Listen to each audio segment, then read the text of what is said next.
cold air of the night. I walked her home and she took me inside, finishing Doritos in another bottle of wine. I swear I'm gonna put you on the song that I wrote about a away girl in a perfect night. All right. Good evening. This time, please turn off all watch alarms, pagers, tablets, and any cellular devices that may cause disruptions during tonight's performance. Silence and courtesy to the cast and crew is appreciated. In the unlikely event of emergency evacuation, please look around to locate the exit nearest to you. The closest door may be located behind you. Today's performance is being recorded for archival purposes. As a courtesy to performers and patrons, please remain seated and refrain from conversations during tonight's show. If at any time you need to exit or enter the theater during the production, please wait until a break in the performance for applause. Absolutely no flash photography, as this is dangerous to the performers on stage. Please, no unauthorized audio or video recording permitted. This will jeopardize future performance licensing with Music Theater International and can result in legal action. Due to the ongoing COVID-19 pandemic, your cooperation is crucial to curb the spread and allow for more performing arts events to return. Please remain socially distanced between households while seated, wear masks at all times in the building other than actively eating or drinking, and stay home if you are unwell. There will be an extended intermission to allow for patrons to visit restrooms and concessions without crowding the hallways. We'd like to thank this evening's Playbill sponsor, Integrity Data Insights, for their support. Please feel free to peruse the Playbill during intermission and consider supporting our school and production donors. Finally, please join us in prayer before tonight's performance.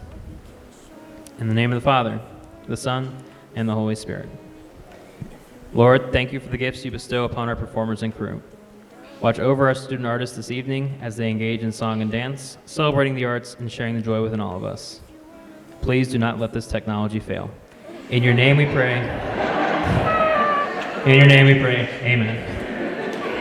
In the name of the Father, the Son, and the Holy Spirit.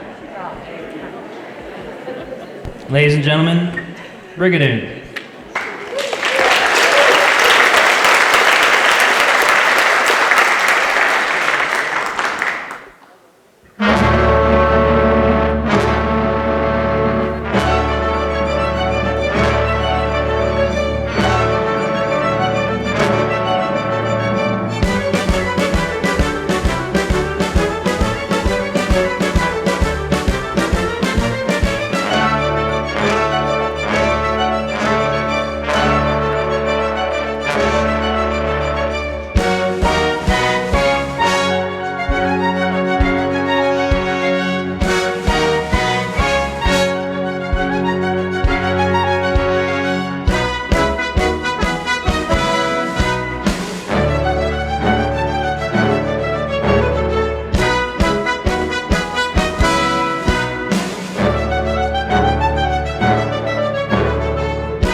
Let me see the map.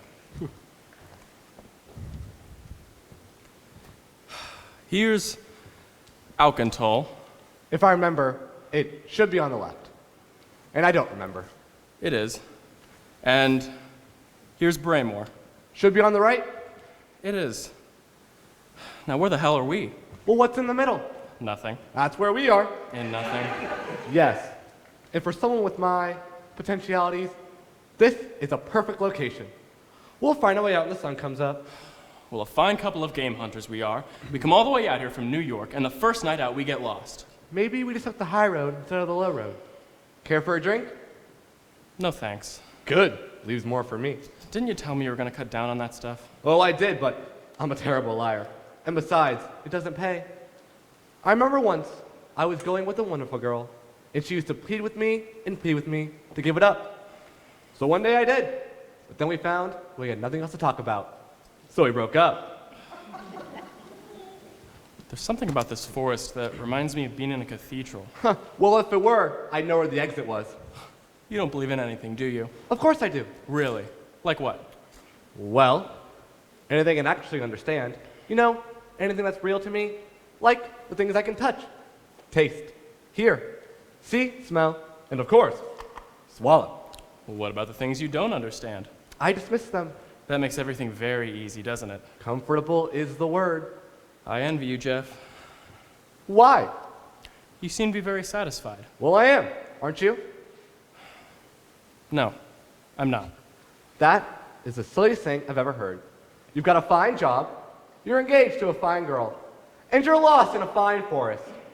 What else could you want? I don't know, but something seems wrong, especially about Jane and me, and that makes everything seem wrong. Look how I postponed getting married. I just can't get myself to that altar. She asked me about the wedding date, and I asked you to go hunting in Scotland.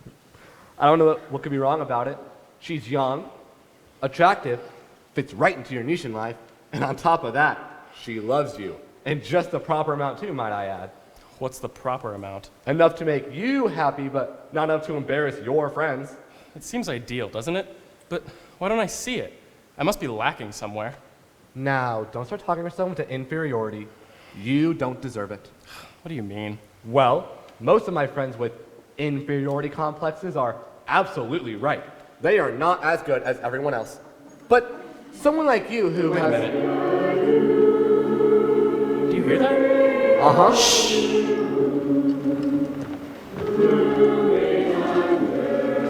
Jeff, look! It looks like a village? It is. But you said there were no tiles on the map anywhere. Well, I did. Do you see where the village is? There's a peculiar heavy fog floating all around it. And there's no mist in the valley. Only around the village. Let's walk over to it. It can't be very far from here. Come on. We'll wait till Google Maps hears about this.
Come ye to the fair. Ale for sale about there at the fair, laddie. Ale for sale about there at the fair, laddie.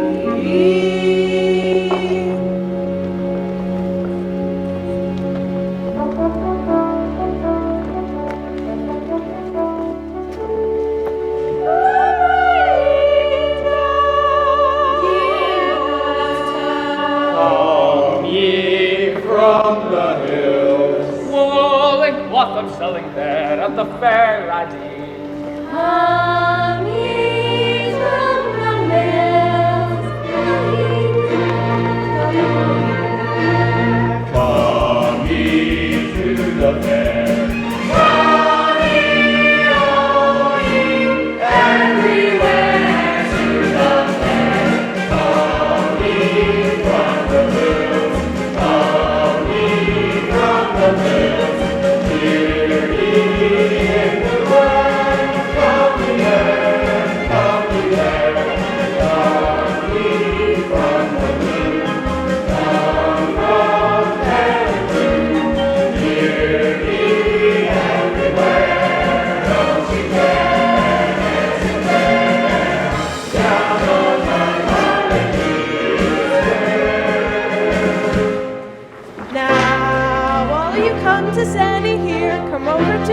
he's proof.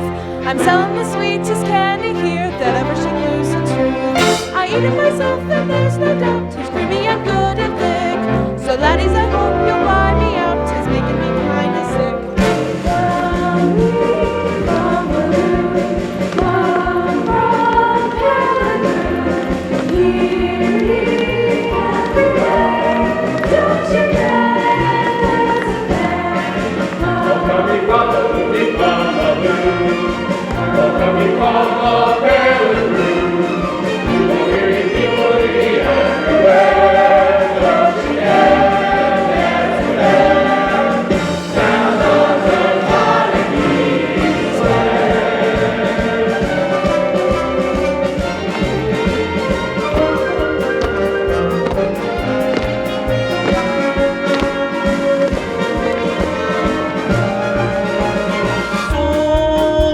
I'm selling there at the fair, laddie. Come on, eat it. Elvis said I parted there at the fair, laddie. Come on, eat it. Come on, eat it. Come eat to the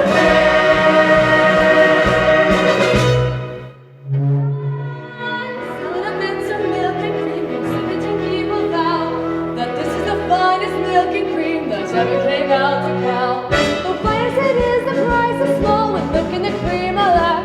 There's nothing to do but sell it all. The cow and I'll take it back.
Woolens! Lads! Come, hurry. Put down your book and help your father. You may even get into the weaving business. I'll never like the weaving business, Father, and you know it well. Try, lad. Tell Angus McGuffey we need some eggs. I'll give him enough woolen for a pair of trousers, but enough eggs for our dinner. Good morning to you, Mr. McLaren. Good, Archie. And good morning to your two bonny daughters. Good morning, Mr. Beaton. Now, what can we get for you today, Miss Fiona? A waistcoat for my father for the wedding. Oh, why, of course. You and young Shelley Dalrymple are getting married this evening, aren't you, Miss Jean? Hi, Mr. Beaton. Well, if you had to marry someone other than my son Harry, I'm glad 'tis a fine lad as Charlie. Hi, Mr. Beaton. You must be as happy as the lark in the glen. Hi, Mr. Beaton. As you can see, Mr. Beaton, Jean is a wee bit short of words today. Father says I should not talk too much. He says when I speak, I sound so happy that he finds it annoying. Is that what you said, Mr. McLaren? I do it, Archie. Besides, when the lass gets married, she must get used to listening and not talking. I don't think Charlie will have much trouble with Jean yet. She's a good maiden. Archie, all the maidens are good. Then tell me where all the bad wives come from. Friends! Upon this parchment, Mrs. Lundy has written a few reminders. Aye! She asked me to hang it in the public square where you all can see it and be reminded. Aye. This is the second day of our blessing, and this is to remind ye of the obligations we have so gratefully accepted. Aye. And so I shall hang it in the square, as I told Mrs. Lundy I would. Aye. Your father likes to take charge of things, doesn't he? Aye, especially after everything's been done. Would you have a waistcoat of this that would fit him? Ooh, I think so, Miss Fiona. Hello, Harry. Hello, Jean. How are you today? How do you expect me to be? It's your wedding day, isn't it? I'm truly sorry, Harry. Well, then it be. If anybody's gonna pity me, let it be me. Trapped forever without you in this peasant village. What did Angus say, Harry? I forgot. Hello, Harry. Hello, Fiona. It just isn't fair for Charlie's daughter to be wedding you, Jeannie. He's got everything. Well, that's better, and now ye. I've got nothing. Harry, here, take this to the house and see if you can make a waistcoat of it there. Nothing but to be new this all my life. And why didn't you pay attention to Maggie Anderson? You know she has a yearning for you. Hey, father. Oh, Fiona, I feel so sorry for him. I know, darling. Mr. Beaton, you did not hate me for not loving Harry, do you? Oh, no, Miss Jean. 'Tis not your fault. I sometimes reckon the only woman who could have ever loved Harry was his mother. God rest her soul.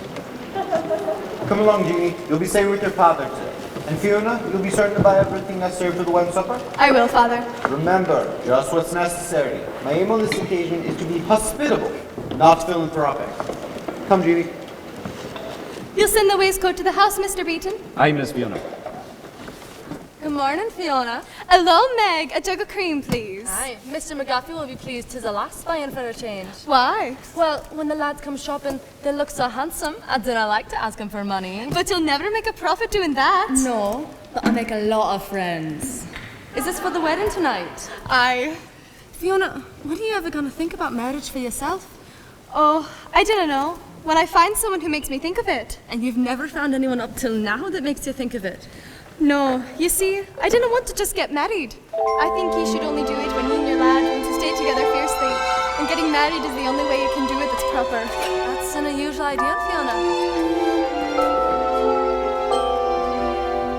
Many a lassie, as everyone knows, will try to be married before 25. So she'll agree to most any proposal. All he must be is a man and alive. I hold a dream and there's no compromising. I know there's one certain laddie for me. One day he'll come walking o'er the horizon.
Could you tell us where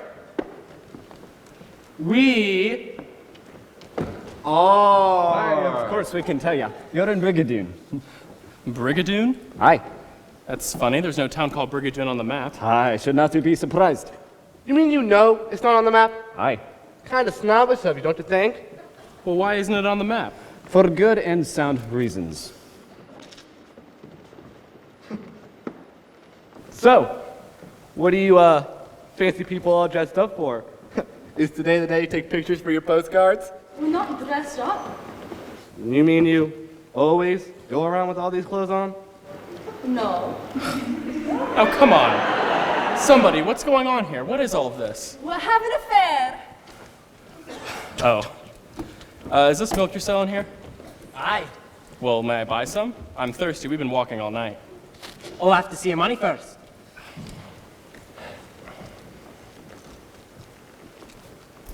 $20.15? What'd you give him? A hunk of uranium? Just a shilling. What a loony layout this is. 'Tis very interesting, sir, but I'm afraid it does me no good. What do you mean it does you no good? Sell me something and it will. I can't sell you anything. However, if you're thirsty, I can offer you some milk. Never mind, I don't want any favors. I see from the coin you're from England. No, we're from America.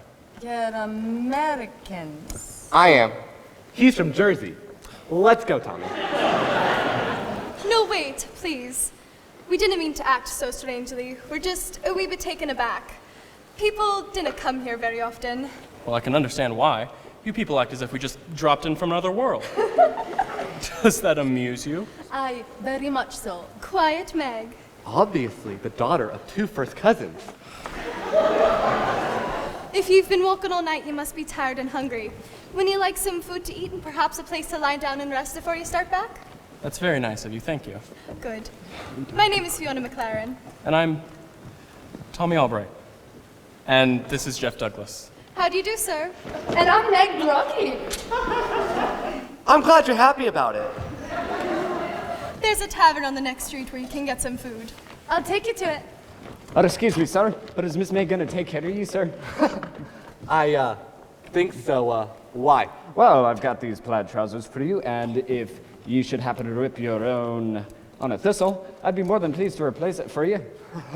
Thanks, old man, but I don't think I'll get stuck. Oh, you didn't know, laddie, but you're stuck now. You tend to yourself, Mr. Dean. What a place. Is there a phone around here?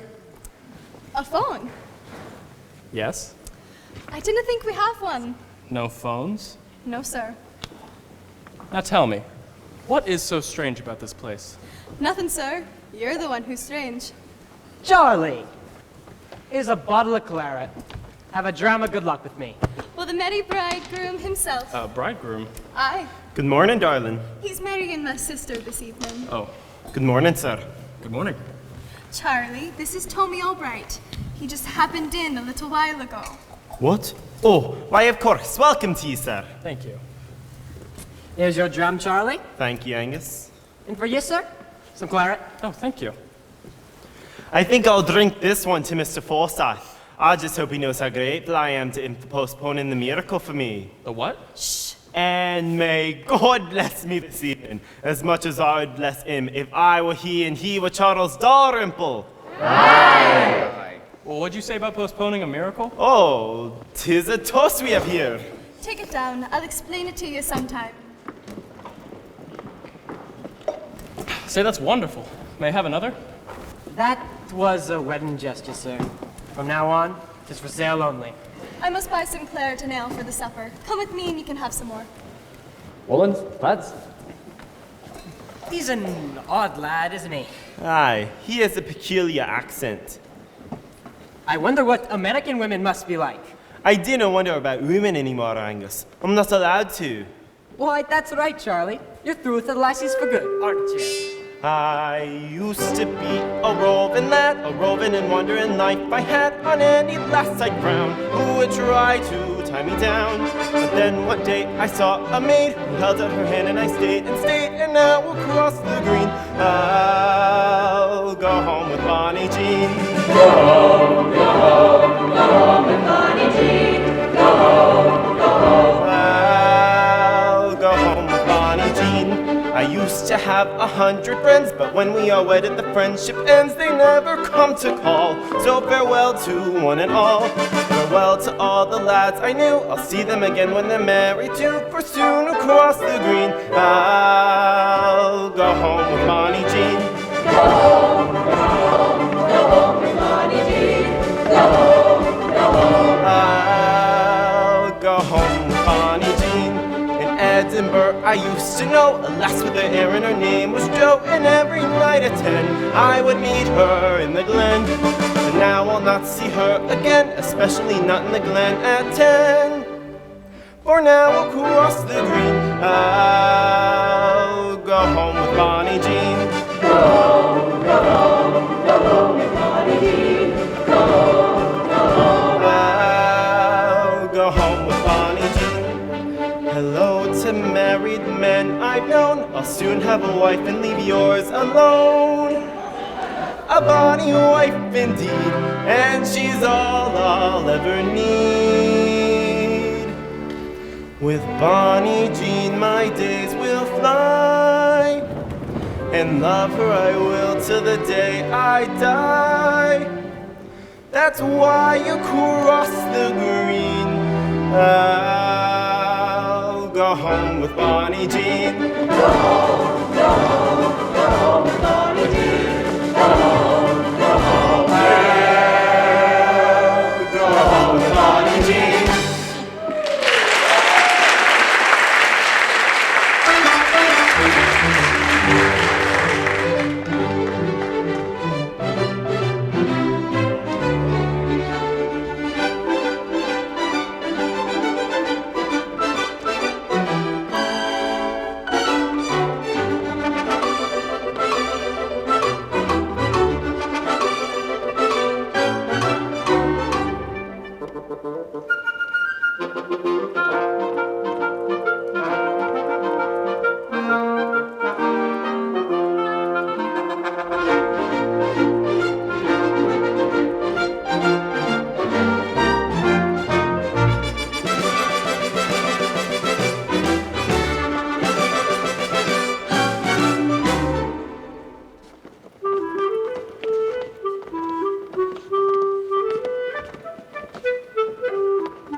Charlie, you want to forget to come over this afternoon and sign the family Bible? No, darling, I'll be over. I hope, sir, you'll stay for the wedding supper. Oh no, I don't think I'll be around that long. 'Tis a pity. What are we going to be doing all day, Charlie? Rest, dearie, rest. He's a nice kid. Aye, he is that. It's wonderfully refreshing to see a fellow so enthusiastic about getting married. Is it so unusual? I think it is. Look at me. I'm not bubbling over like Charlie, and next month I'm facing the minister. You're getting married?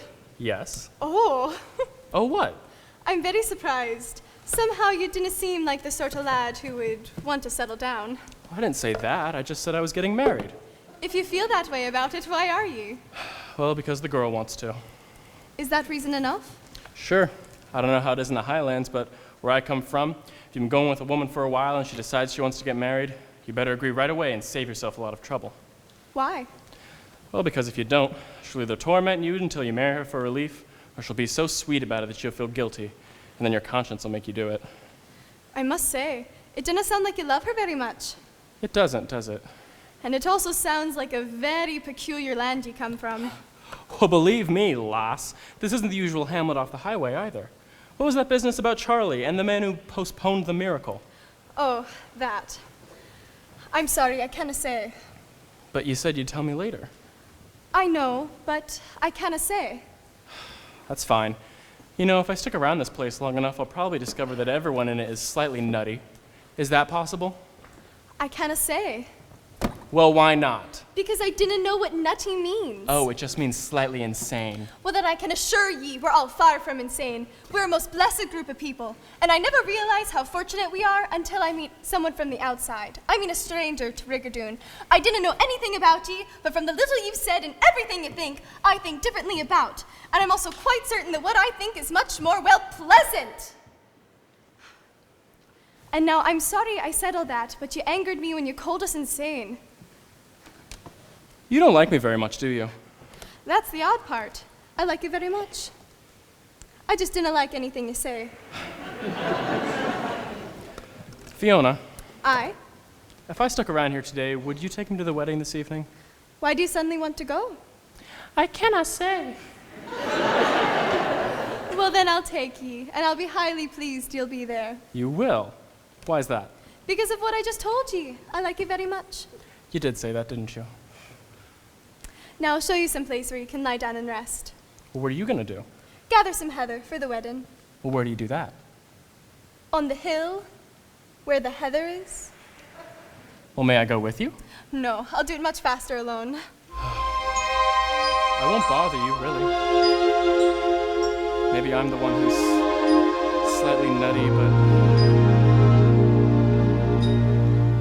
Can't we two go walking together out beyond the valley of trees, out where there's a hillside of heather, curtsying gently in the breeze? That's what I'd like to do. See the heather, but with you. The mist of May is in the gloaming, and all the clouds are holding still.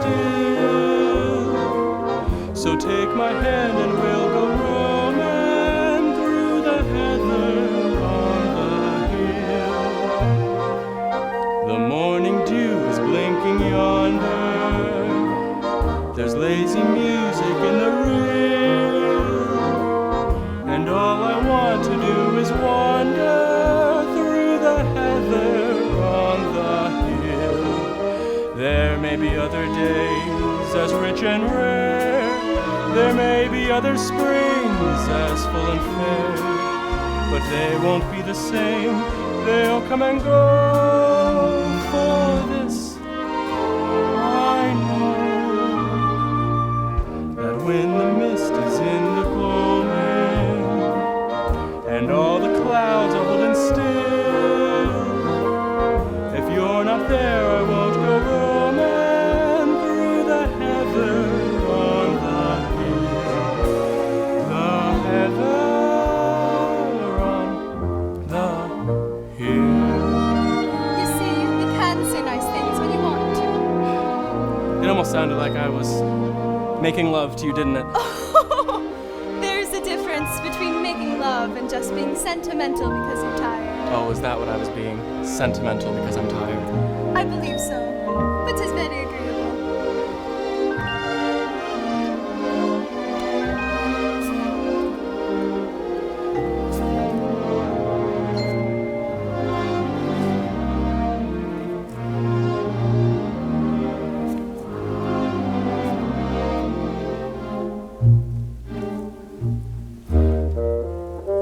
The mist of May's in the gloaming, and all the clouds are holding still.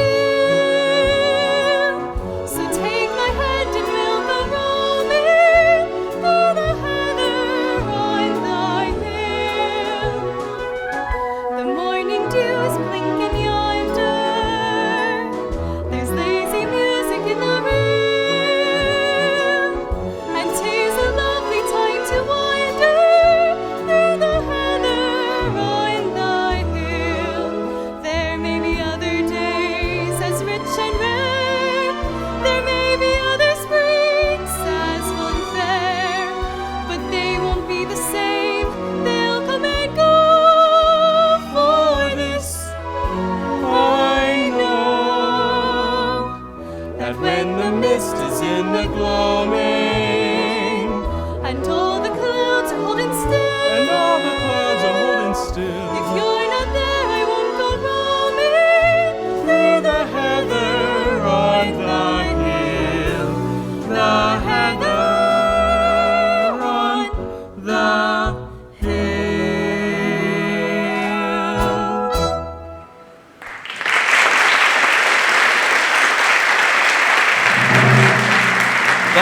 We have a storm here every now and then. I'll get my basket and we'll be off.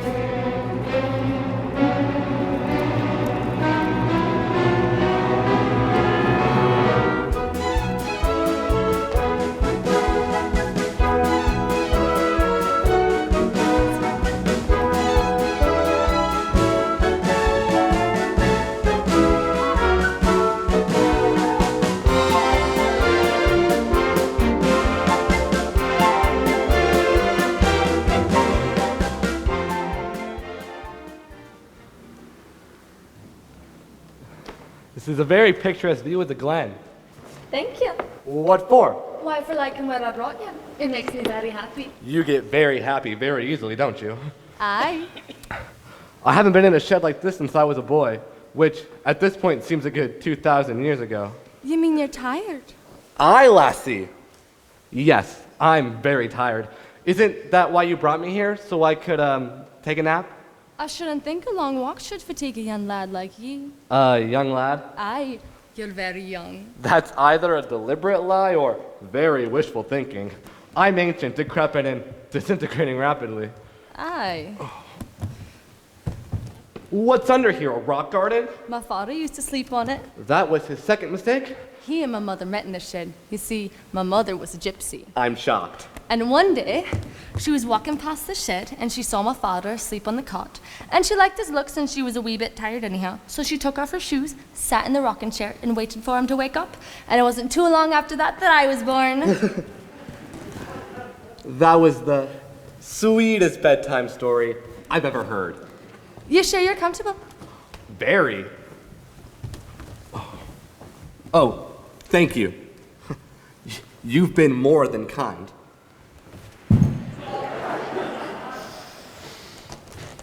And now, if you want to round out your generosity, buzz off. Oh, you're a brawn, handsome lad. You should see me when I'm rested. I'm almost robust. I just hate to leave you. Oh, you better. When I sleep, I make all sorts of odd noises. Who told you? Do you have a wife? No, but I was engaged once. What happened to the last you were engaged to? She fell in love with a Russian. A Russian. Yeah. Russia's in Europe, isn't it? Oh, yeah, more and more. Oh. It's actually not too far from here. You just cross the channel and take a left. Ah, you're a winning lad, a right winning lad. Now, look, lass, I'm not sure what you're after, but I don't want to. I just want to go to sleep. But didn't you see? I'm highly attracted to you. Thank you very much. When I wake up, we'll discuss the whole problem. And believe me, you have a problem. And when I look at you lying there on that cot, I feel little tadpoles jumping at my spine. That's about as repulsive an idea as I've heard in years. You know, if sex were a hobby, you'd be a collector's item. But I've been waiting so long. Get out of here! Oh, you men are alike. I should certainly hope so. You're all brutes. You get what you want from last and then 'tis farewell. Get what I want? I can't even get you to leave. That's what I'm referring to. I thought you were interested in me and that's why you let me lead you here. You misled me. You must have one hell of an imagination. Can you think of one good reason why I, a strange man, should be interested in you, a very strange woman? And at this hour of the day? Well, of course I can. 'Cause you're a lad and I'm a lass. With that philosophy, you must have had a very provocative career. I had a great many heartbreaks. I don't doubt that at all. At 16 years I was blue and sad. Then father said I should find a lad. So I set out to become a wife and found the real love of my life. His name, it was Chris, and the last was McGill. I met him one night picking flowers on the hill. He had lots of charm and a certain kind of touch, and a certain kind of eagerness that pleased me very much. So there, 'neath the moon where romance often springs, I gave him my heart and a few other things. I don't know how long that I stayed upon the hill, but the moon had disappeared and so had Christopher McGill. So I went home and I thought I'd die, till father said make another try. So I went out to become a wife and found the real love of my life. He came from the lowlands said he. I saw him and knew he was perfect for me. Just one thing that puzzled me, and it always will, was he told me he had heard about me from his friend McGill. We quick fell in love and went down by the creek. The next day he said he'd be back in a week, and I thought he would, for now how was I to know that of all the lonely laddies there was never one as low? I told my father the awful truth. He said, what difference, you've got your youth. So I went out, meant to be your wife, and found the real love of my life. Oh, he was a poet, a rhymer was he. He read me some verse he had written for me. He said they would move me, these poems from his pen, and how right he was, because it moved me right into the glen. We stayed till the dawn came a light in the sky. Then I shook his hand and I bid him goodbye. I never went back, for what I had heard was true, that a poet only writes about the things he cannot do. My pa said, look out for men who think. You'll be more certain with men who drink. So I went out to become a wife, and found the real love of my life. Oh, he was a soldier, a fine Highland son. He told me about all the battles he'd won. He wasted his time telling me about his might, for one look at him decided me to not put up a fight. We skirmished for hours that night in the glen, and I found the sword had more might than the pen. But when I was drowsy, I snored to my dismay, and he thought it was a bugle and got up and marched away. My pa said, daughter, there must be one, someone who's true or too old to run. So I'm still looking to be a wife and find the real love of my life.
Aye, Charles McPherson Dalrymple, tonight the founder of a new clan. Where's Jean? Upstairs? Aye now, Charlie. You cannot see Jeannie for the wedding. Brings bad luck. Really, sir? Here, take this Bible and sign it under the name of my dear departed wife.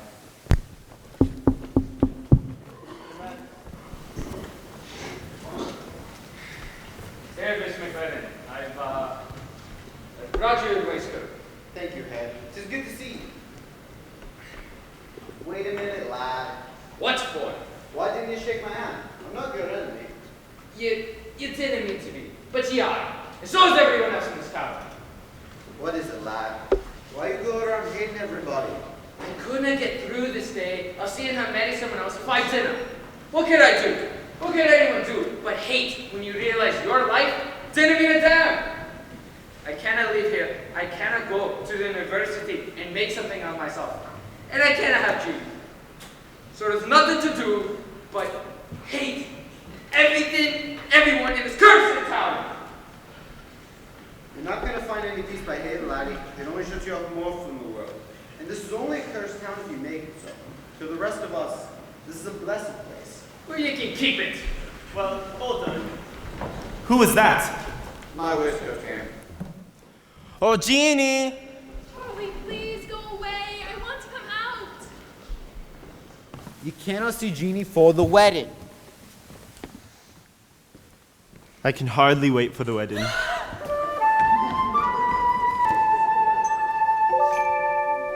Because they told me I can't be holdy till wedding music starts playing.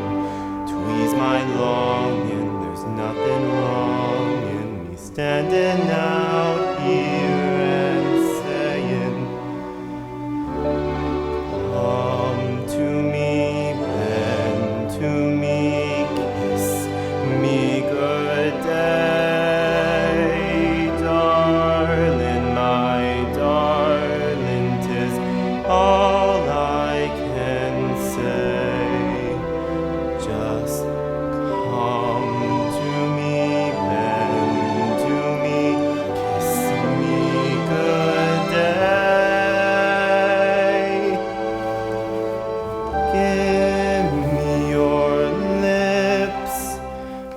Don't take them away. Please go away. Come, dearie, near me so you can hear me. I've got to whisper this softly, for though I'm burning to shout my yearning, the words come tiptoeing off me. Come to me, bend to me, kiss me good day, darling, my darling, 'tis all I can say. Just come to me, bend to me, kiss me good day.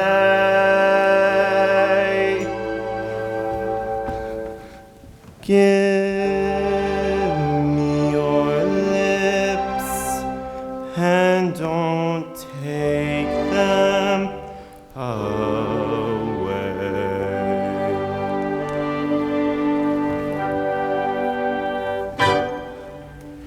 Get out.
Jean, aren't you going to greet our guest?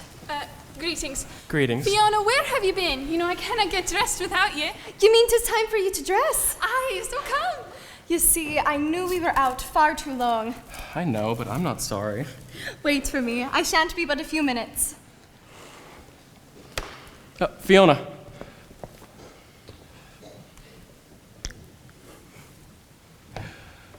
Hello, Lottie. Where have you been? This is very nice. You should have seen the apartment I got, complete with a built-in lassie.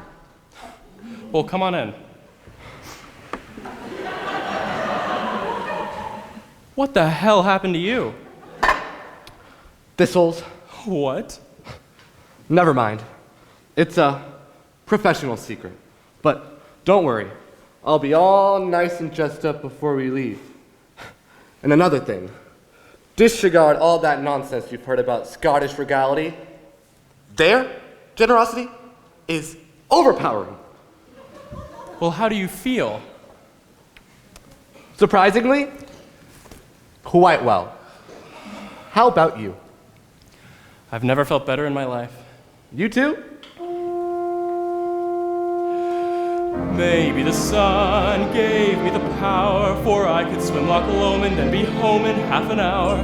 Maybe the air gave me the drive, for I'm all aglow and alive. What a day this has been, what a rare mood I'm in. Why, it's almost like being in love. There's a smile on my face for the whole human race. Why, it's almost like being in love. All the music of life seems to be like a bell that is ringing for me. And from the way that I feel when that bell starts to peal, I could swear I was falling. I could swear I was falling. It's almost like being in love.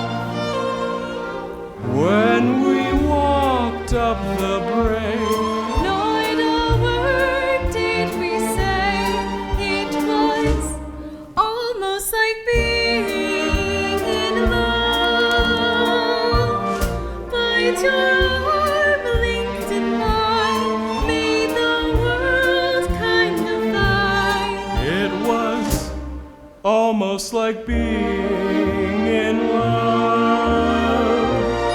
All the music of life seems to be Like a bell that is ringing for me. And from the way that I feel when that bell starts to peal, I would swear I was falling. I could swear I was falling. It's almost like being in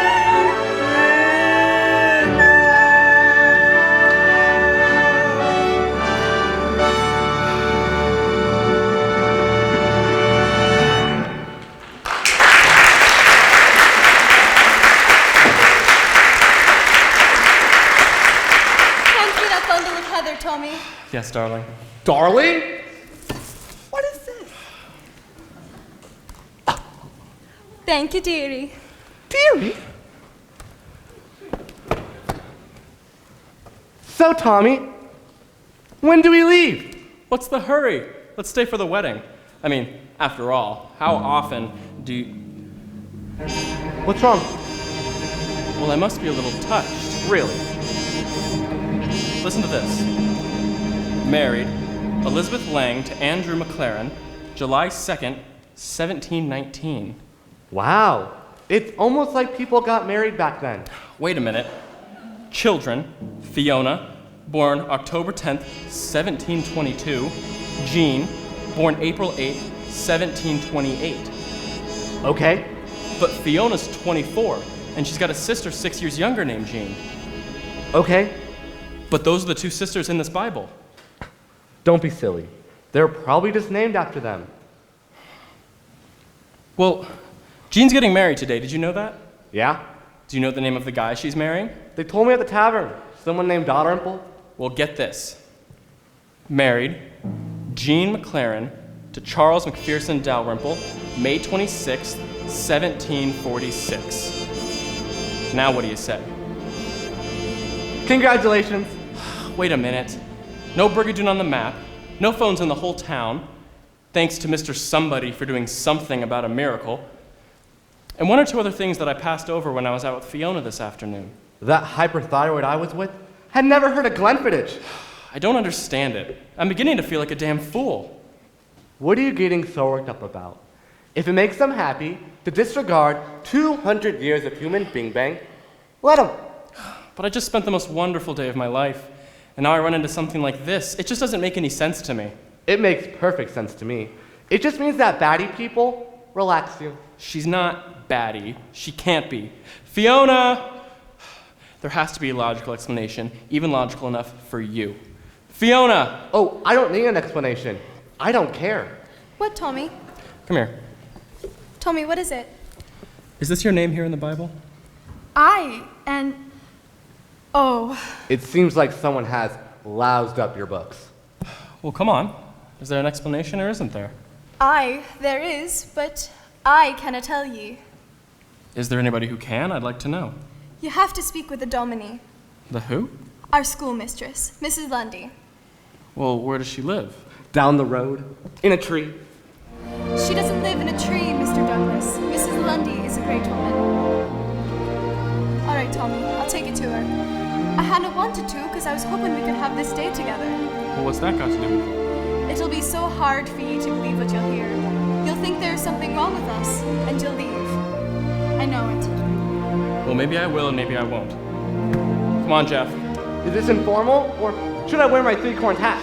Come on, I said.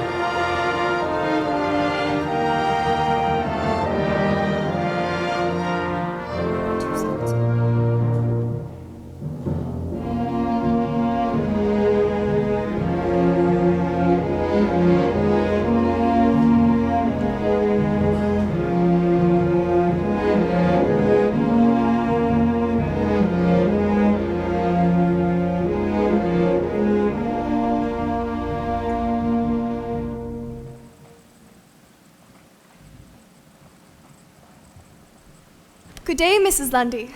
Why, hello, Fiona. What a pleasant surprise.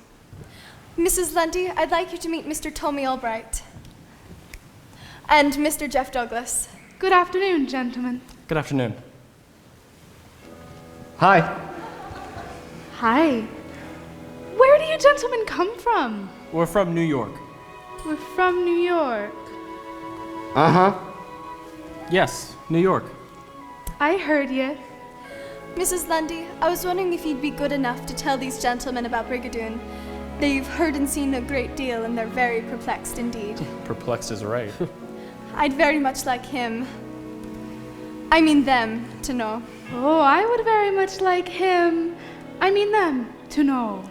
Aye, ma'am. Winna you be seated, gentlemen?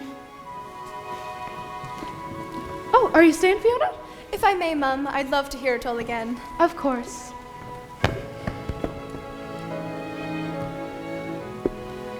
Now, from what I gather, nobody around here can really talk about anything except for you. Is that right? No, that's wrong. Mr. Forsyth could have told you.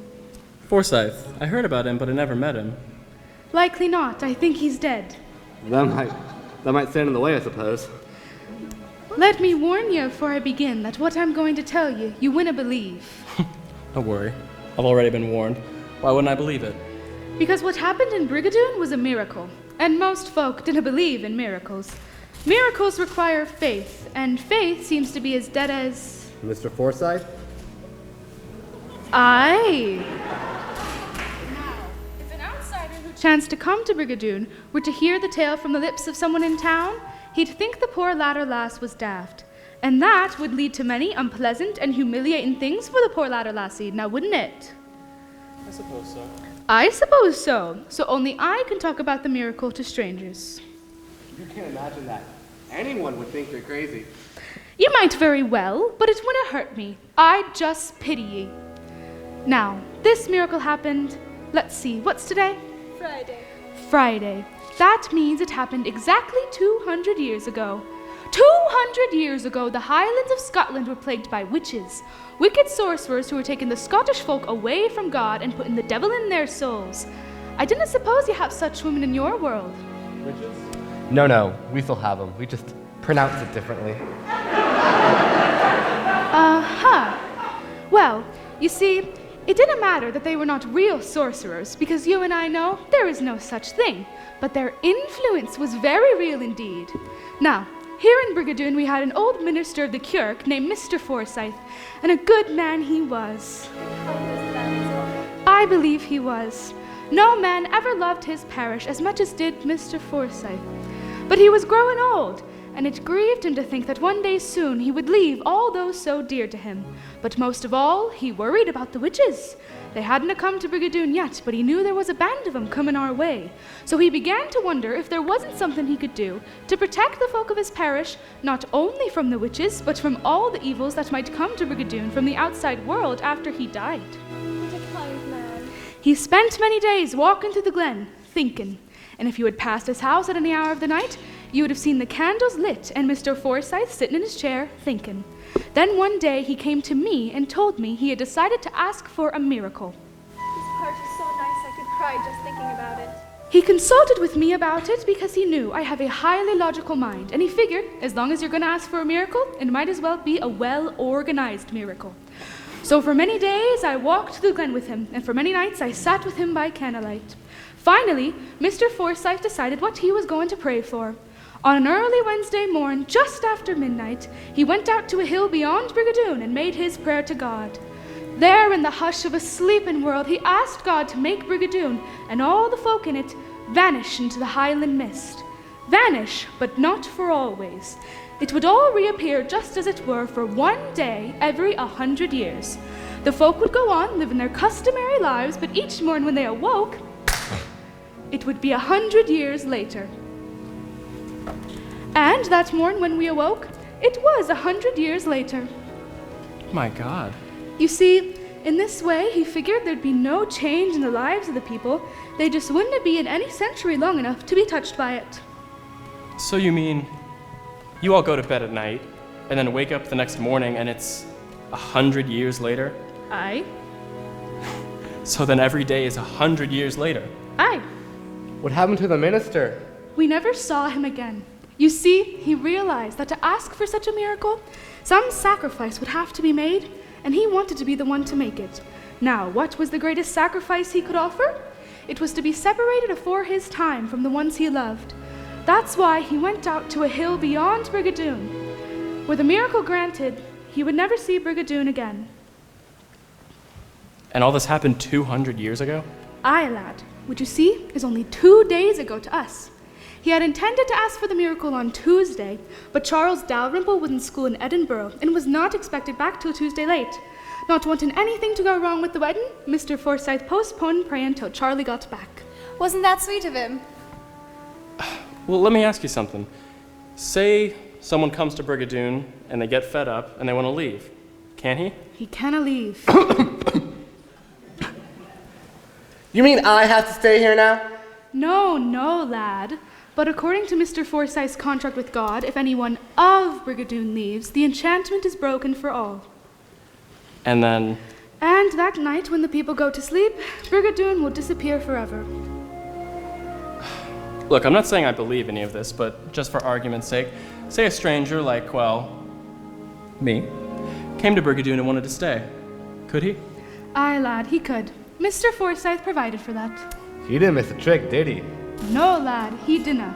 A stranger can stay if he loves someone here enough. Not just Brigadoon, mind you, but someone in Brigadoon enough to want to give up everything to be with that one person. Which is how it should be, because, after all, if you love someone deeply, anything is possible. I think I like that part best. Shouldn't you be thinking about changing for the wedding? Aye, I had. Tommy, will I see you later? Yes, I'll be here. Thank you, Tommy. I think I want to stick around and see if this place evaporates like y'all say. Thank you, Mrs. Lundy. I must hurry now. She's a dear lass. I'm beginning to find that out. Now, tell me, Mrs. Lundy, you're all perfectly happy living in this little town? Of course, lad. After all, sunshine can peep through a small hole. But at night when you go to sleep, what's it like? Well, for me, 'tis like being carried off on some shadowy arms to a far-off cloud, and there I float till morning. And yet, sometimes I think I hear strange voices. Voices? Aye, they say no words I can remember, but they're filled with a fearful longing, and often they seem to be calling me back. I've pondered it when I'm awake, and, well, I think I'm here in the outside world. There must be lots of folk out there who'd like a Brigadoon. Oh, 'tis the wedding time. Let's be off.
Minister in Brigadoon now. In most villages, this would be a most calamitous thing, but we know 'tis a blessing. When there is no minister present, it is perfectly proper, according to the laws of Scotland, for two people to be wed by sincere mutual consent. There need be nothing in writing. All that's necessary is the promise of love as long as you both are on earth. Go ahead, lad. I shall love you till I die, and I'll make all effort to be a good husband to you. I so much will try to be a fine and loving wife.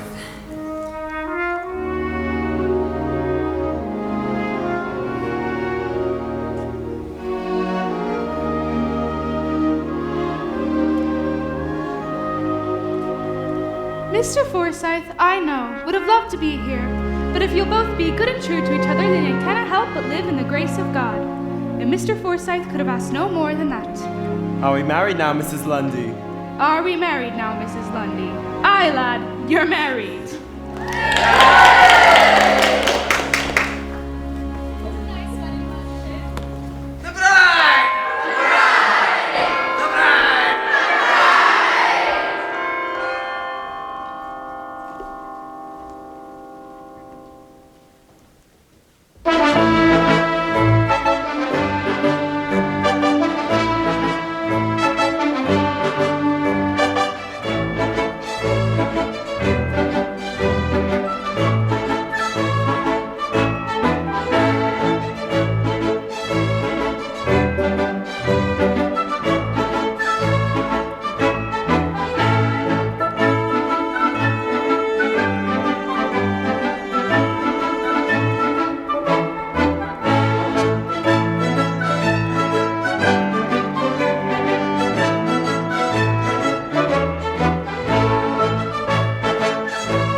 out. This the end of us all. The miracle's over.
see another morning. Go and stop, stop, go and stop, stop. Run, ye Highland men, or ye won't get another day. Harry! Harry, be done! Beaten short in this way, and we cannot be too far behind them, laddie, in their head for the break. Keep your eye open, you want to find him, laddie. I'll go down to the creek, and by God, if I see him, I'll go on this. To the hill, to the peak, find him, lads, and tomorrow will never, never come. Run and get him, run and get him, run and get him. Now or he won't plow another meadow. Go and stop, stop, go and stop, stop. Run, ye Highland men, or ye will get another day. You go right, I'll go left. Can't be very far from here. If he comes into sight, hold him fast. Many lives are depending on it. This must not end tonight. They must know that tomorrow is really gonna come. Run and get him, run and get him. Spread your human net, but don't forget that time that you can go and stop, stop, go and stop, stop. Run, ye Highland men, or ye won't get another day. Harry! Harry! Harry! Harry! Harry! Harry!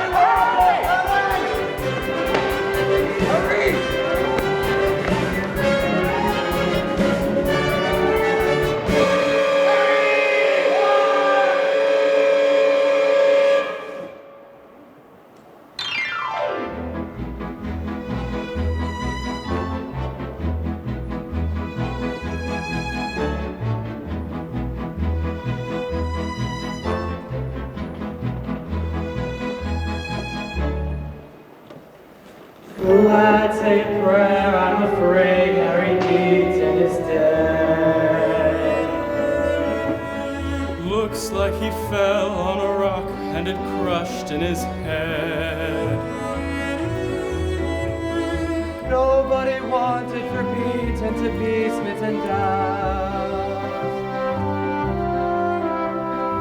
All that we wished was to keep him from leaving the town.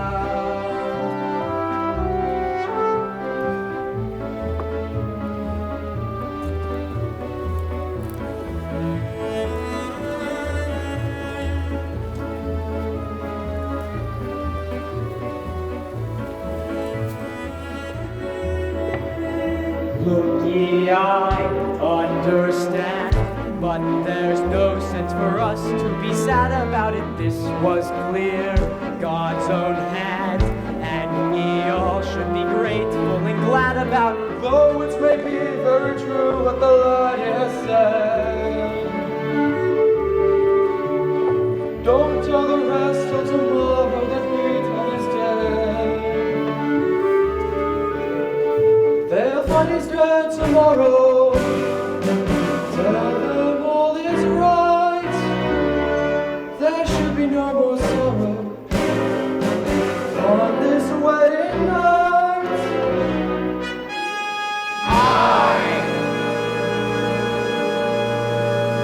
Thanks to heaven, thanks to heaven, thank the powers that be, we all will see another morning. Thanks to heaven, thanks to heaven, thank and thank again, we'll get another day.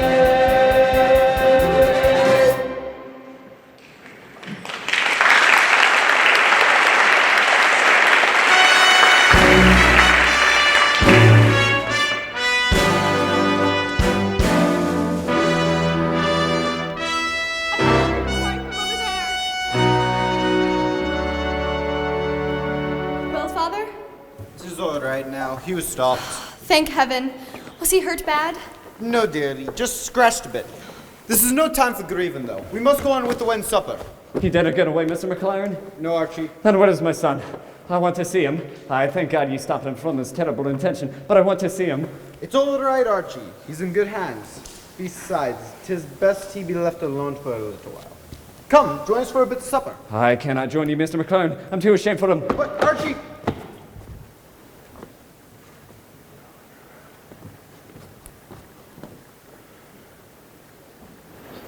Come, everyone, back to the glen for some food and ale. The alarm is over. Angus, have you seen Tommy? The American Fiona? No, I didn't think he came back with us. Come, Fiona.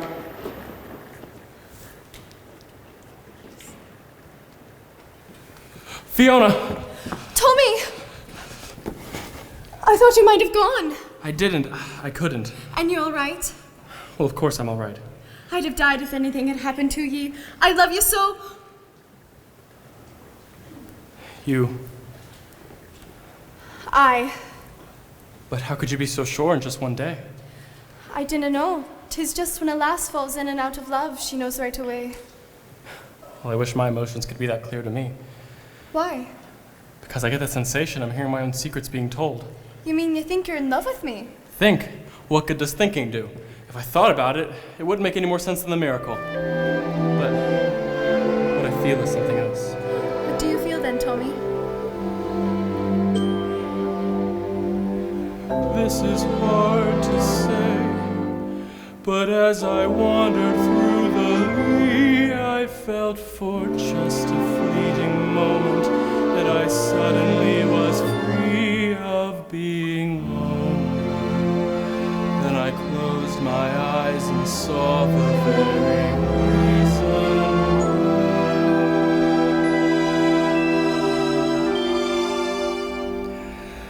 I saw a man who had never known a love that was all his own. I looked and I thought to myself with a sigh, there but for you go. I saw a man walking by the sea, alone with the tide was he. I looked and I thought as I watched him go by, there but for you go.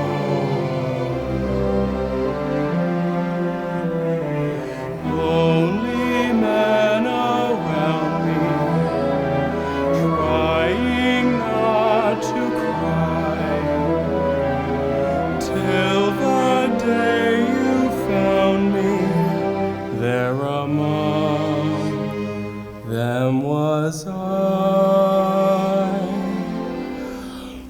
I saw a man who had never known a love that was all his own. I thought as I thanked all the stars in the sky, there but for you go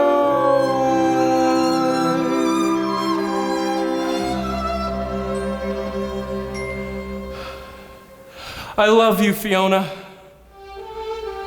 I guess that's all there is to it. Oh, Tommy, I wanted to hear you say it. Even though it'd be the last minute like this. The last minute? Soon now 'tis the end of our day. And then you...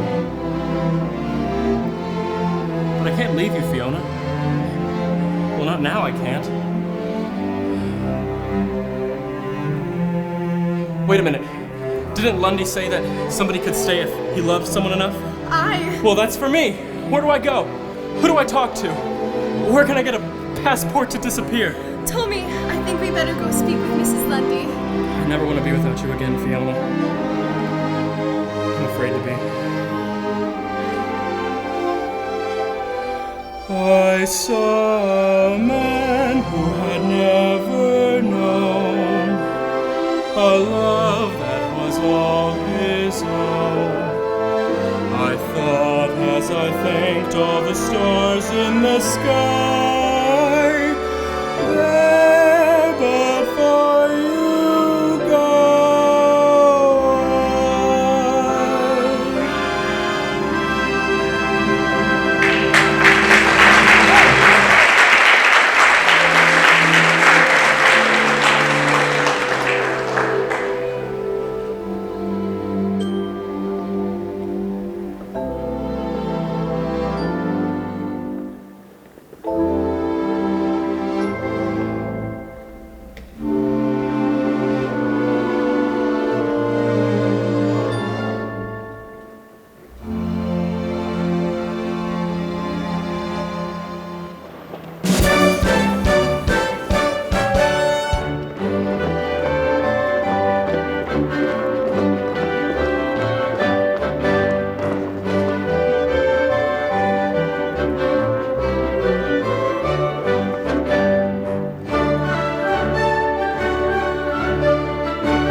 look, the woman was my mom. McGregor, McCann, McGowan, McGraw, McVeigh, McNeil, McRae. All the folk in the village were there to my mother's wedding day. For Pa had asked his friend McPhee and Mac could come with May McGee, and Mary invited 93 to my mother's wedding day. Then up the road came Ed McKee with half the town of Aberdeen. And everyone was out to see their mother's wedding day. At 4:45 everybody was there, waiting around in the room. McVicker, McDougall, McDuffin, McCoy, everybody but the groom. And as the hours turtled by, the men got feeling kinda dry and thought they'd take a nip, but I was waiting for the groom. And while the men were dipping in, the ladies started on the gin.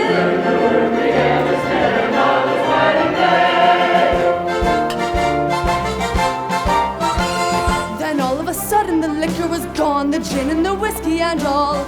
And all of a sudden the wedding affair had become a bonny brawl. For Pete McGraw and Joe McPhee began to fight for May McGee, while May McGee and Sam McKee were wooing in the hall. So cold and stiff was John McVeigh, they used him for a serving tray. For everyone was wanting their mother's wedding day.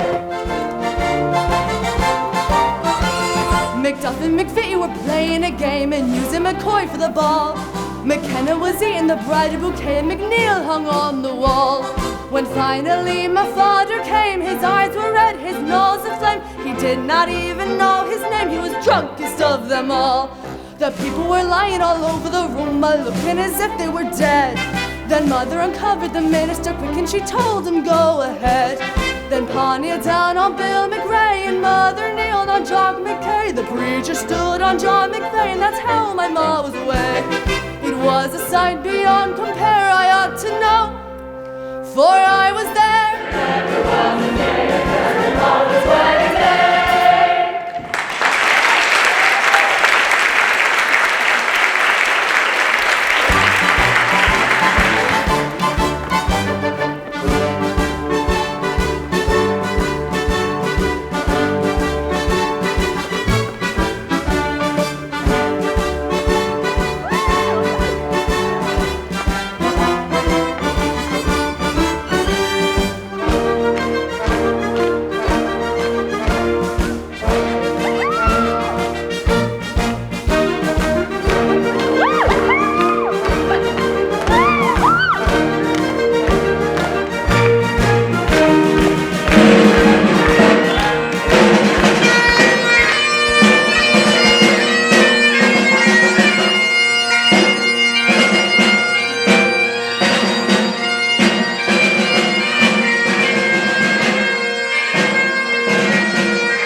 Tommy. Jeff, I'm not going back with you. Okay. For the record, what are you talking about? I'm staying here. You're joking, right? No, I've never been more serious in my entire life. I tell you, Jeff, and one day I feel more a part of her and all of this than I ever felt about Jane or anybody or anything back home. My dear boy, that's because it has just been one day. But don't you realize if you stay here, it's for always? I know. And do you know how long for always is around here? It's one hell of a long time. I know. This can't be a trial marriage because you can't change your mind after trying it for, 600 or 700 years. Well, I won't ever want to. You're positive there will never come a time when you'll miss your family, your friends, the life you belong to? How can you know that now? Because here's where I know you'll think I'm crazy. Because I believe in her. And what's more, I believe in this place. My God, Tommy. No, you don't. You just think you do. This Highland voodoo town makes no more sense to you than it does to me. So how can you believe in it when you can't even understand it? Look, when we leave here, in a few weeks or even just a few days, you'll forget all about it. That's the way a dream is. What do you mean, dream? That's what this is. A dream. Why now, you're not really moved by it. You just think you are. How do you know? Because I do. Did you see that funeral here a moment ago? Yes, why? It's my fault. What do you mean? Harry Beaton, I killed him. You did what? I killed him. Accidentally, of course, but nevertheless, it was me. Out in the woods tonight, I suddenly saw him hiding behind a bush by the cliff. I approached him, and he ran towards me. And without even thinking what I was doing, I stuck out my stick, and down he went. And I heard his head hit a rock with a very nasty thud. My God, Jeff, I'm so sorry. What for? Well, you must feel half dead inside. On the contrary, I don't feel anything. You really don't feel anything? No, nothing. Except like going home. Well, then why don't you? Because, Tommy, this is a dream. A good one for you and a bad one for... Wait a minute, will you? You see, I've confused you, haven't I? Yes, you have. And if you really believe, as much as you think you do, there's no way I could do that. I'll wait for you outside the town. Tommy, what did he mean by that? Fiona tells me you want to stay, lad. Tommy, what is it? It's no good, Fiona. I'm leaving. And it's not because I don't love you. I think I do. It's just... Well, I guess I just don't trust my own feelings. You mean you're not sure you can accept everything? That's about it, I guess. You'd better hurry, Fiona. You don't have much time left. Dinna be ashamed of yourself, Tommy. 'Tis the hardest thing in the world to give up everything. Even though 'tis usually the only way to get everything. Do you understand at all?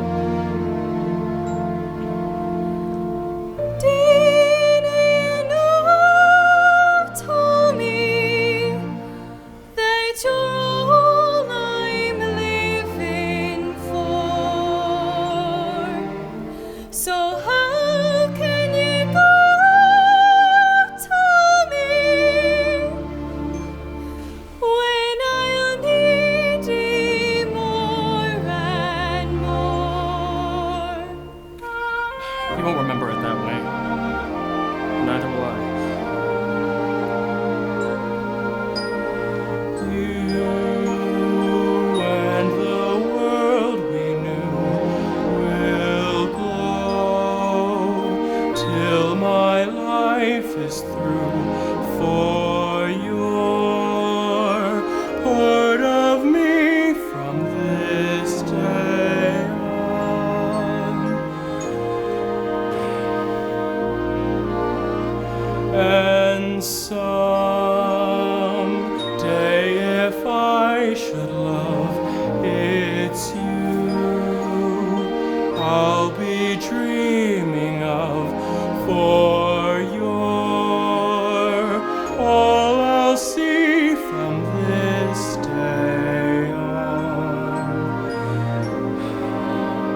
mustn't be sorry about anything. I'm not. In fact, I shouldn't be surprised if I'd be less lonely now than I was before you came. I think real loneliness is not being in love in vain, but not being in love at all. But it will fade in time. No, it's going to do that.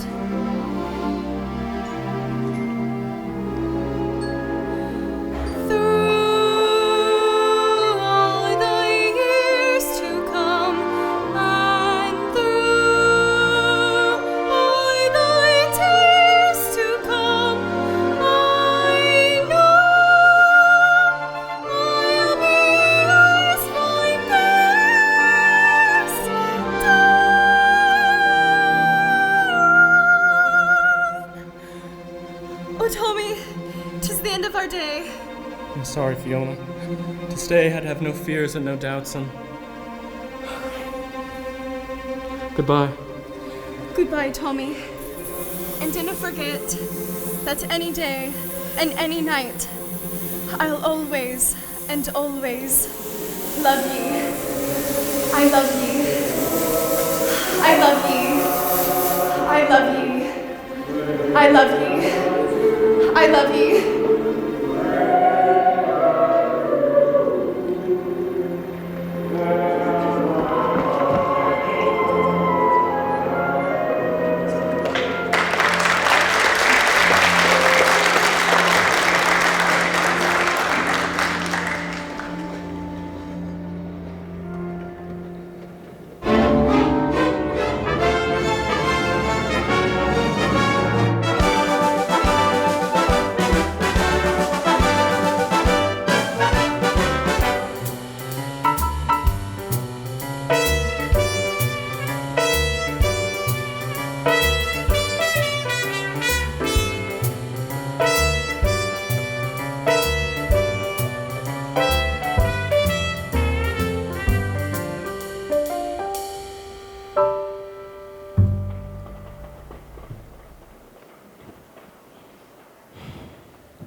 What's in this, Frank? Rat poison?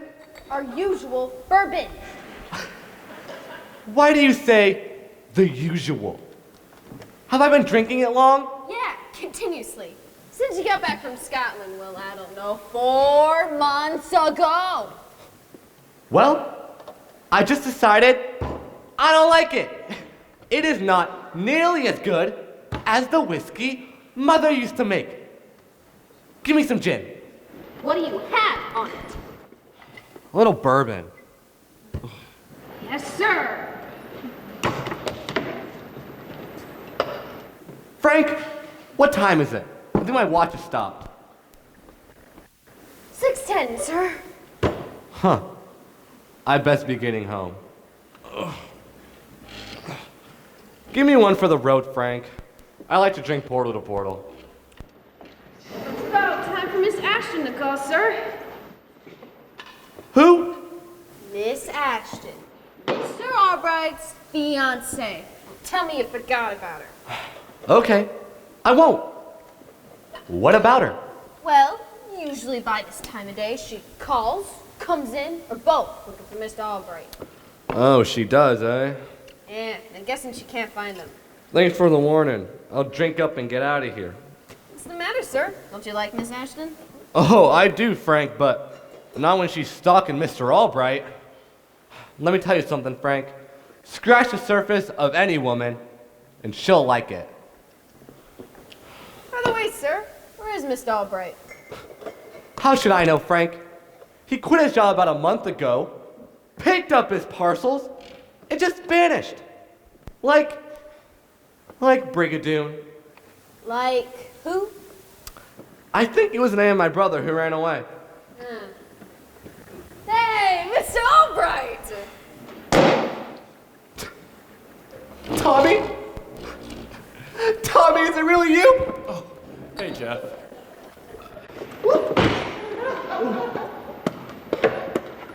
Frank! It's Tommy! Tommy. Where the hell have you been, Tommy? Up on a farm in New Hampshire. A farm? Like a farm? Messing around in all that dirty dirt? What were you doing up there? Just enjoying myself. A Rhine soda, please, Frank. I just got an idea. Why not, after you put a ring on it, you go and buy yourself a farm?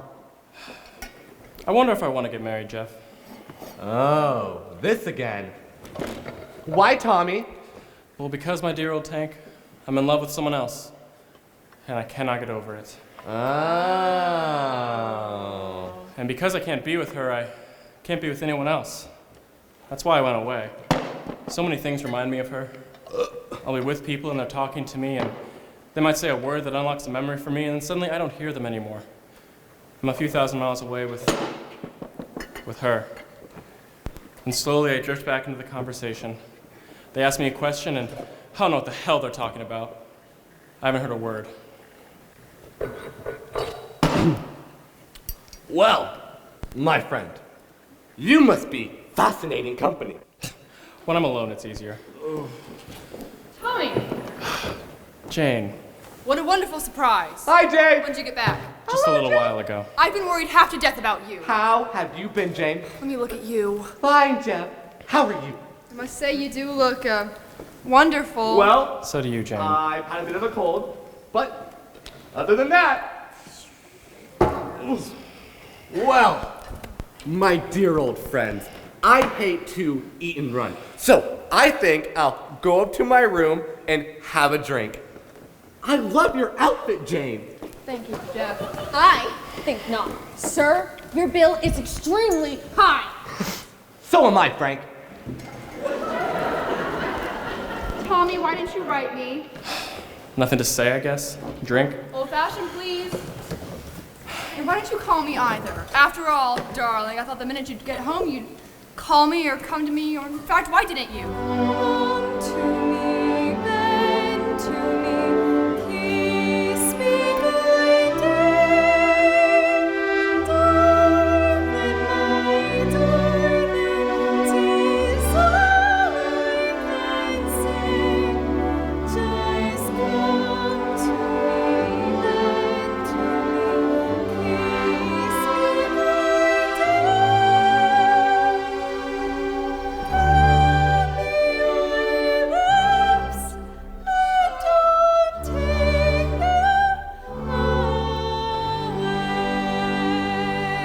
I don't think you'd really want to do that now, would you? Maybe. You mean you even consider it? Consider what? Commuting from 60 miles out of New York. Oh, no, I don't want to do that. Well, I didn't think so. And I told Mr. Jackson. Who? Herbert Jackson? Oh. Who's he? I just told you. He's the real estate man I'm working with. I told him you'd give him a call. I can hardly wait. Please do. I've been trying so hard to arrange everything. Oh, you just don't want Jeff to stand up for you? If he can. Why? Nothing. It's just that he's so impossible these days. Everybody's bored half to death with him. Well, I don't care about everybody, especially the everybody we know. You've certainly been anti-social since you returned from Scotland. If you'd really want to avoid everybody, we can just take Mr. Jackson's house. It's far away and on top of a high, beautiful hill.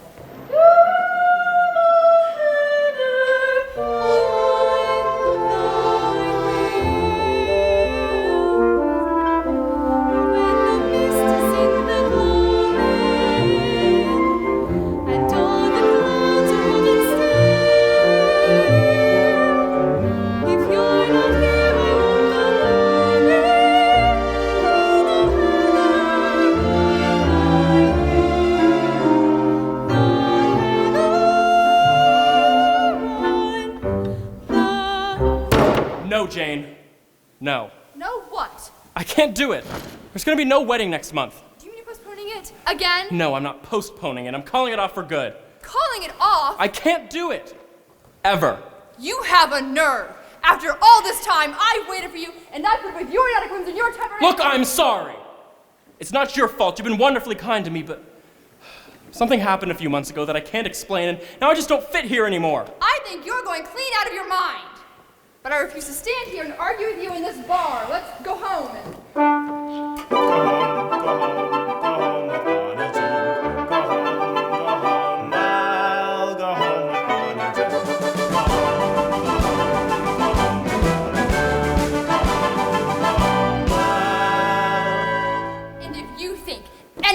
cannot put up with your nonsense. You are raving mad. So think that of Mr. Albright when you are all alone. Loneliness is not being in love in vain, but not being in love at all. You understood, Fiona. I didn't.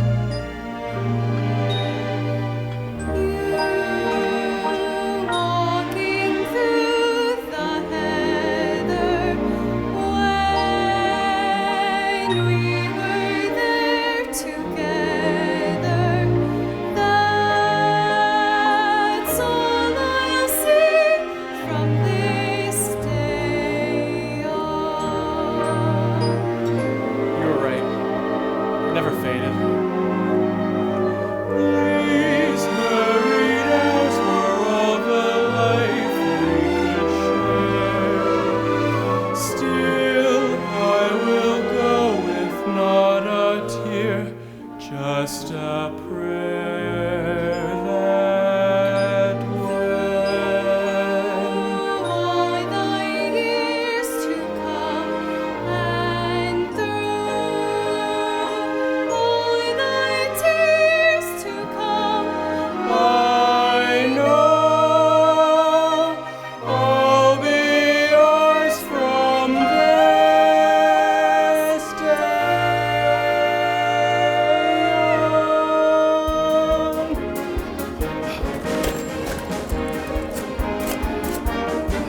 Hello?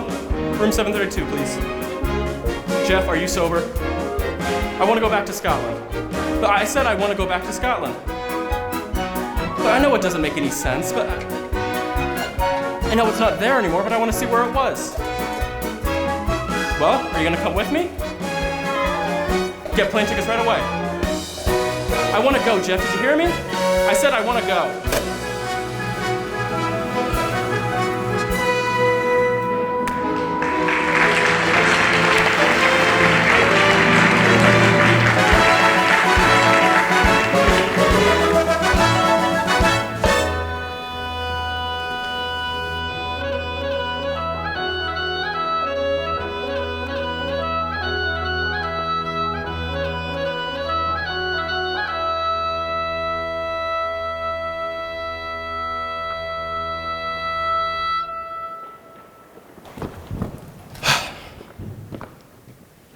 It's unbelievable.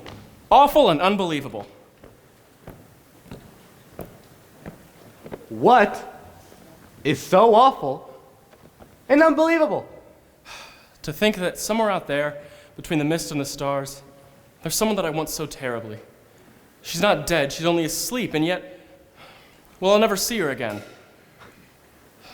Did you really? Dragging me all the way back out here to tell me that? You could have told me that in New York. On the phone. For a nickel. No, I'll tell you why. She became so real to me that I had to come back here and see that the place really wasn't there for myself. Didn't work that way for me. You know, it's so much like a dream to me now that I would have to work hard to convince myself it even happened at all. There's a big difference between us. Tell me about it. I found that sometimes what you believe in becomes more real to you than all the things that you can explain away or understand. Why do people have to lose things to find out what they mean? Okay. Take one last look and let's go home. I could have sworn I got lost around here one time.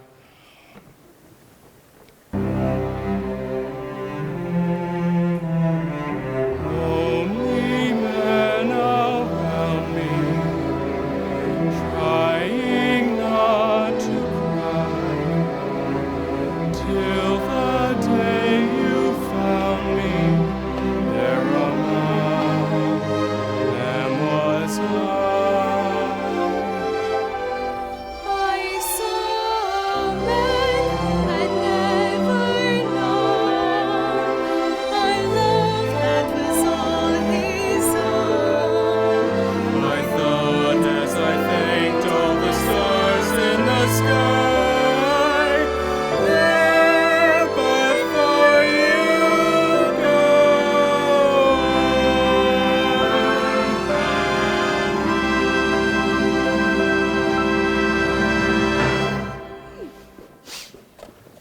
Tommy, well, you must really love her. You woke us up. Well, come on, lad. You shouldn't be too surprised, lad. I told you when you love someone deeply, anything is possible. Even miracles.